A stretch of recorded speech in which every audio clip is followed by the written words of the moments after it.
पुरुष कमिशन हेबा नित्यांत आवश्यक कहिले बाबा बलिया। पुरुष निर्यातना बढ़ी चली तेणु पुरुष कमिशन हेबा निहाती दरकार। अवहेलित बुढ़ा बापा मां पितृ मातृ कमिशन मध्य जरूरी। आवश्यक हेले सुप्रीम कोर्ट जीवे कहिले बाबा बलिया। ये होछि बड़ खबर वर्तमान रो पुरुष कमिशन ने ये बड़ अपडेट आसुची। पुरुष कमिशन हेबा नित्यांत आवश्यक कहिसंती बाबा बलिया। पुरुष निर्यातना बढ़ी बढ़ी चली तेणु पुरुष कमिशन हेबा निहाती दरकार। अवहेलित बुढ़ा बापा मां पितृमातृ कमिशन मध्य निहाती जरूरी। आवश्यक हेले सुप्रीम कोर्ट जीवे कहिले बाबा बलिया। आसंतु तांकर प्रतिक्रिया शुणी नेबा। परिवार रे शृंखलित न हुए से परिवार जे राजनीतिक आसतु किंतु से प्रकृत गणतंत्र भली कार्य करेंगे। एथिपई तो बहु समय आम 5 दिन संध्यारे ए विषय गीता उपर आलोचना करवा। तेणु से कहुला वैकुंठ समान अटे आहा सही घर परस्पर स्नेह रही थाए निरंतर। ये परिवार को सुरक्षा पाई महिला कमिशन गठन होती स्वागत करा स्वागत योग्य मध्य। किंतु वर्तमान पुरुष कमिशन नित्यांत जरूरी। ये जो माने बसी गणतंत्र पंडित आम से गणतंत्र पंडित मान आगे मु गोटे गणतंत्र सेवक मात्र। तेणु पुरुष कमिशन गठन स्वर जदिव उठिला किंतु कार्यकारी है। आम अवश्य चेष्टा करूँ परवर्ती समय सौम्य बाबू आज कथा हेबी आम गोटे पत्र सुप्रीम कोर्ट को जनइबू केमती कौन तार धारा से जना। तापर आउ गोटे कमिशन निहाती दरकार होची पितृमातृ कमिशन। कारण जो जी बाप माने बाप माँ से बहुर शाशु ससुर तेणु पितृमातृ कमिशन से आज सबुठारु गुरुत्वपूर्ण हो उठी।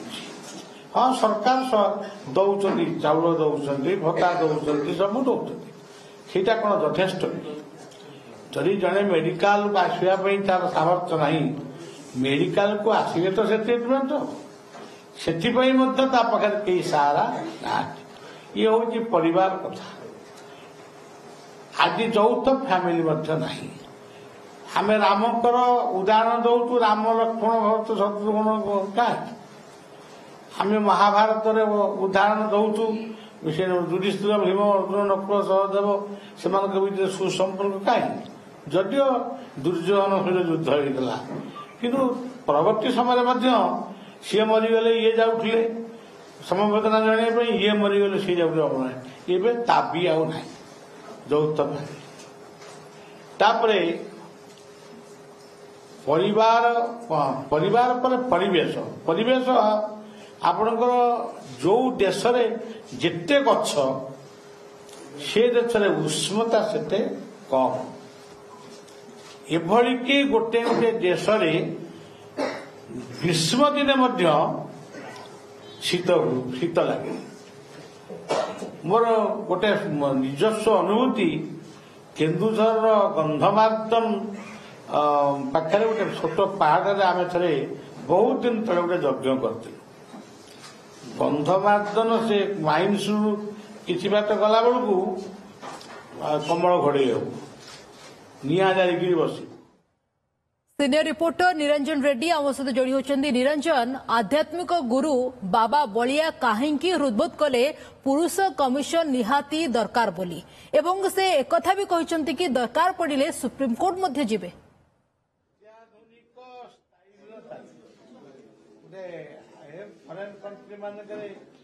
देखु आसंता 2 ରୁ 6 तारीख भितर 5 दिन धरिकी रवींद्र मंडप रे बाबा बलियांकर गोटे कार्यक्रम रही जोटा कि गीता कथा नाम गोटे कार्यक्रम रही जोटा कि परिवार परिवेश एवं गणतंत्र धर्म उपर आलोचना हब।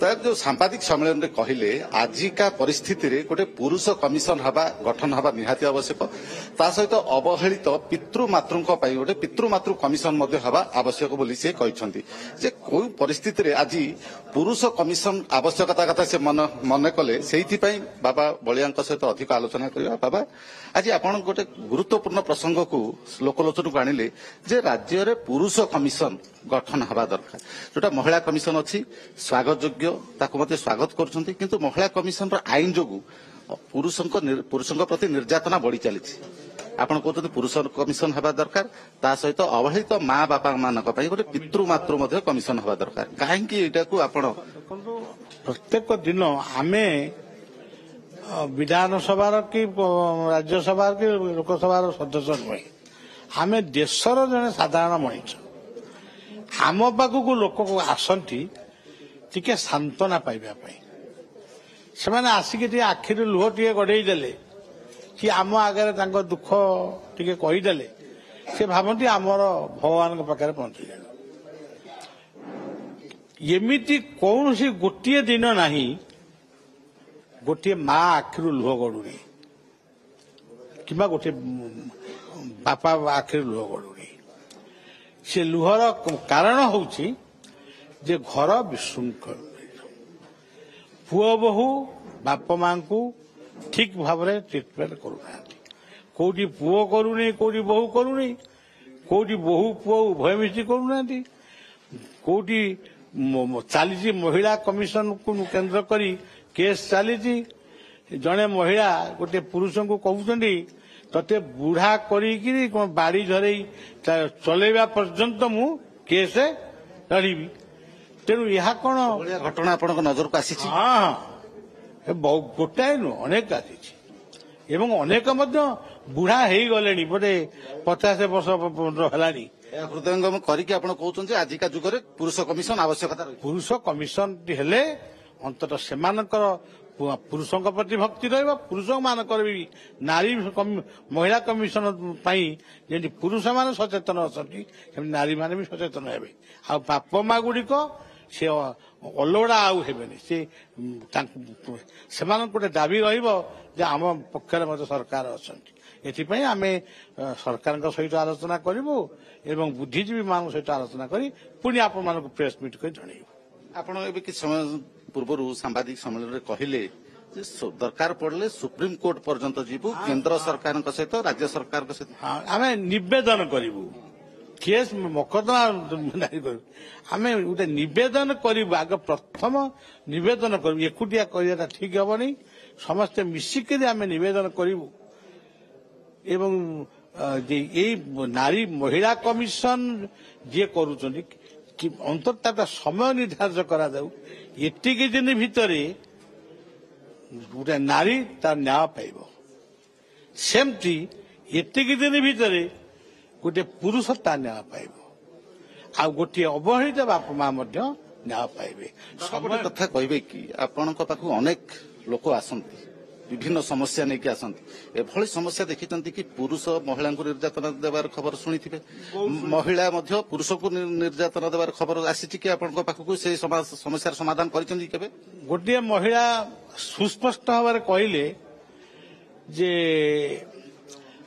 मु बहु जेतबेले हेइथिली मोर सासू टिके मते सबले गाली गुलज कले मु करंती मु टिके काम ठीक समय ठीक काम कर मु गोटे गोईठा पकईली बहु शाशु को गोईठा पकईले बोली कहले स्पष्ट भाव में बहु कहूँ मु गोटे गोईठा पकईली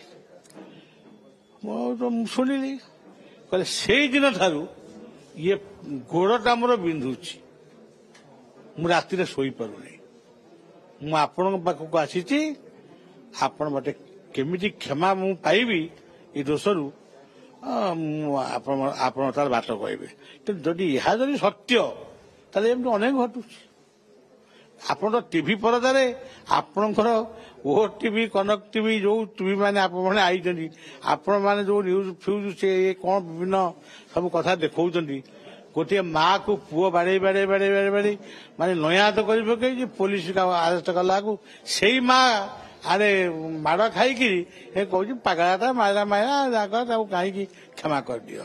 ଏଇଟା ଆମେ ଦେଖୁଛୁ ଆଖି ଆଗରେ, ଆପଣମାନେ ତ ଆମକୁ ଜଣାଉଛନ୍ତି। এই যে দুইটি কমিশন কথা উঠাইলে আপন এই প্রসঙ্গকু আনিলে লোকলোচনকু যে পুরুষ কমিশন এবং পিতৃমাতৃ কমিশন হওয়া আবশ্যক রয়েছে। পুরুষ কমিশন গঠন হওয়া এই ক্ষেত্রে আজিকা দিନରେ কেতে গুরুত্বপূর্ণ বহন করুଛି। ନିଶ୍ଚିତ ଗୁରୁତ୍ୱପୂର୍ଣ୍ଣ ହବ। ଆପଣ ଦେଖିବେ ପୁରୁଷ କମିଶନ ଗଠନ ହବ ଏବଂ ଗୋଟେ ସମୟାନୁବର୍ତ୍ତିତ ହବ। ଏତିକି ସମୟ ଭିତରେ ସେ ହାଇକୋର୍ଟ ହଉ ଜଜ୍ କୋର୍ଟ ହଉ ସୁପ୍ରିମକୋର୍ଟ ଏତିକି ସମୟ ଭିତରେ ଅମୁକ କେସ୍ ସମାଧାନ ହବ ବା ରାୟ ମିଳିବ। ଆଉ ବାପା ମା ବି ନା ପାଇବେ। ଦେଖିବେ ବହୁ ଅଶାନ୍ତି ସମାଜରୁ ଦୂରେଇଯିବ। ଏଥିପାଇଁ ଆବଶ୍ୟକ ହେଲେ ଆପଣ ସୁପ୍ରିମକୋର୍ଟ ପର୍ଯ୍ୟନ୍ତ ଯିବେ ବୋଲି କହିଛନ୍ତି। କାହାକୁ ନେଇକି ସୁପ୍ରିମକୋର୍ଟ ଯିବେ? କେନ୍ଦ୍ର ସରକାରଙ୍କୁ ନିବେଦନ କରିବେ? ପଣ୍ଡିତ ମାନଙ୍କୁ ନେଇକି ଯିବି, ଲୟାର ମାନଙ୍କୁ ନେଇକି ଯିବି। ଆମ ପାଖରେ ଅନେକ ଲୟାର ମାନେ ଅଛନ୍ତି। ସେମାନେ ତାଙ୍କ ଆଇନ ପାଠ ସିନା ଆମେ ଜାଣିନୁ, ସେମାନେ ଆମକୁ ଭଲ ପାଉଛନ୍ତି, ଆମେ ତାଙ୍କୁ ଭଲ ପାଉଛୁ। ଆମେ ତାଙ୍କୁ ଗୋଟେ କାର୍ଯ୍ୟ ଦବୁ, ସେ ନିଶ୍ଚୟ ଏ କାର୍ଯ୍ୟରେ ସହଯୋଗ କରିବେ। ଆଇନ ବିଶାରଦ ମାନେ, ଆଇନ ବିଶେଷଜ୍ଞ ମାନେ, ଆଇନଜୀବୀ ମାନେ ଆପଣଙ୍କ ସହିତ ସହମତ କି ରାଜ୍ୟରେ ବା ଦେଶରେ ପୁରୁଷ କମିଶନ ଗଠନ ହେବା ଜଣଙ୍କ ଥରେ ଆଲୋଚନା କରିଛି, ସେମାନେ ସହମତି ବି ଅଛନ୍ତି। କେବେ ସୁଦ୍ଧା ଯାଉଛନ୍ତି? ଏଇଟା କେବେ ସୁଦ୍ଧା ଏ କାର୍ଯ୍ୟକ୍ରମକୁ ଆଗକୁ ନେଉଛନ୍ତି? ଏଇ ଆପଣଙ୍କ ରବୀନ୍ଦ୍ର ମଣ୍ଡପ କାର୍ଯ୍ୟ ସରିବା ପରେ ସେଇ କାର୍ଯ୍ୟରେ ଲାଗିବା। ଆଉ କହିଲେ ପିତୃମାତୃ କମିଶନ, ସେଇଟା ମଧ୍ୟ ଆଜିକା ଦିନରେ ନିଶ୍ଚିତ ଭାବରେ ଗୋଟେ ଗୁରୁତ୍ୱ ବହନ କରୁଛି। ସରକାର ତାଙ୍କୁ ସବୁ ଦେଇଛି, ପିତୃମାତୃ ମାନଙ୍କୁ ବୁଢାବୁଢୀ ମାନଙ୍କୁ ସବୁ ଦଉଛି।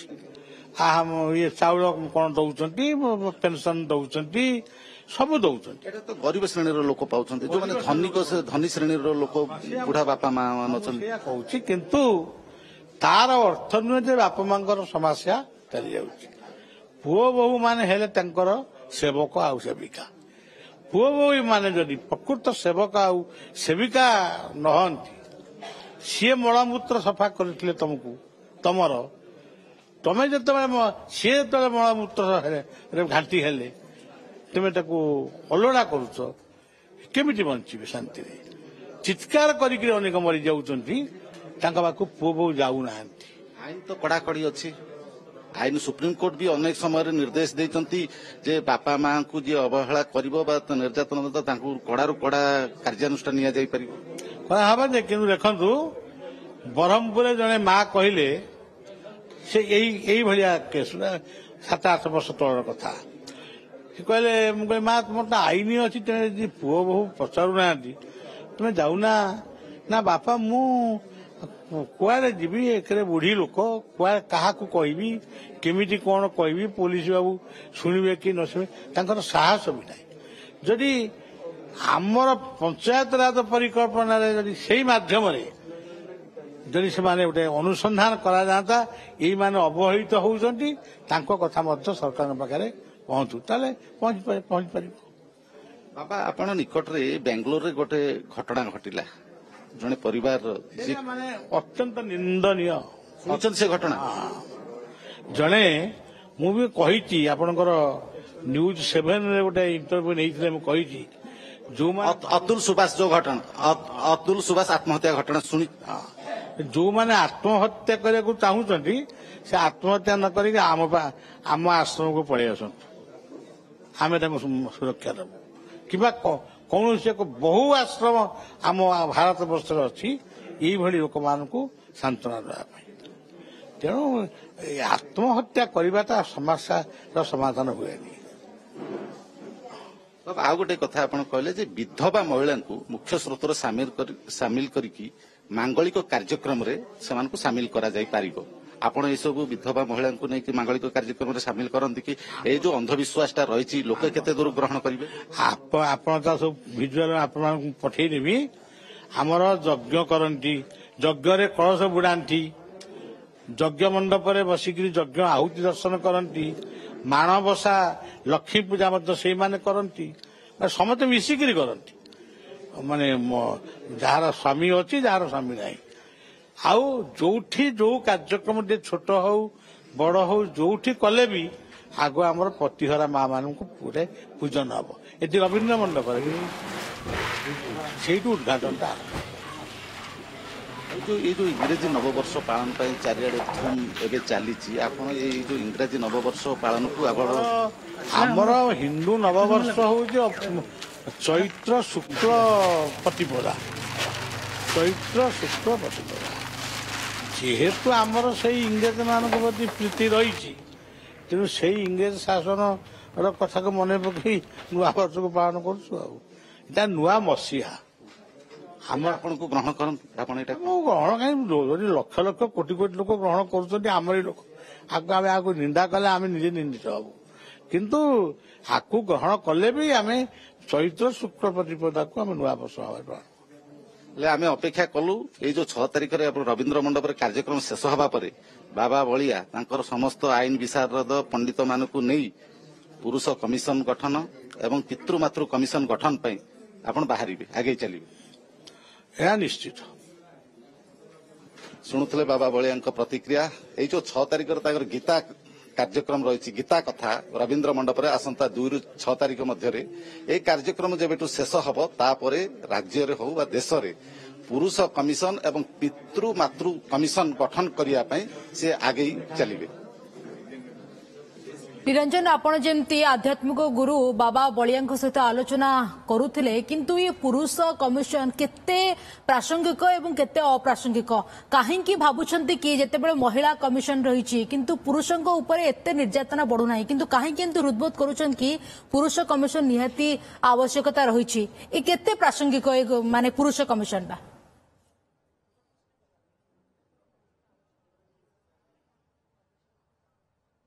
देखंतु बाबा बलिया पाखक अनेक लोक हजार हजार लोक प्रतिदिन विभिन्न समस्या नहीं आसुछंती से समस्या भितर सामाजिक समस्या थाई पारे किंतु व्यक्तिगत समस्या अनेक नहीं आसंती जे भली कि स्वामी स्त्री झगड़ा कथा कहतु परिवार रे अशांति कथा कहतु एमिति समस्या नहीं मध्य बाबा पाखक प्रतिदिन हजार हजार पुरुष कहतु महिला कहतु परिवार लोक आसंती सेथिरे से हृदयंगम करछंती जेते लोक आसीछंती सेथिरे 90% अधिक लोक को से देखिछंती केवल पारिवारिक समस्या हिंसा जो से हृदबोध करिसेंती कि पुरुष कमिशन निहाती आवश्यक रही जो दीर्घ दिन दाबी होई आसीछि आगु को मध्य हमें आलोचना जारी रखिबा आईनजीवी पमकेश त्रिपाठी मध्य हम सहित जोड़ी हेबे से मध्य प्रतिदिन पुरुष जाति पई लड़ाई करितांती स्वर उत्तोलन करितांती से कोन कहउछंती तांकर मध्य प्रतिक्रिया नबा से हम सहित जोड़ी हेबे। निरंजन आपन को बहुत बहुत धन्यवाद आपन तमाम सूचना पई।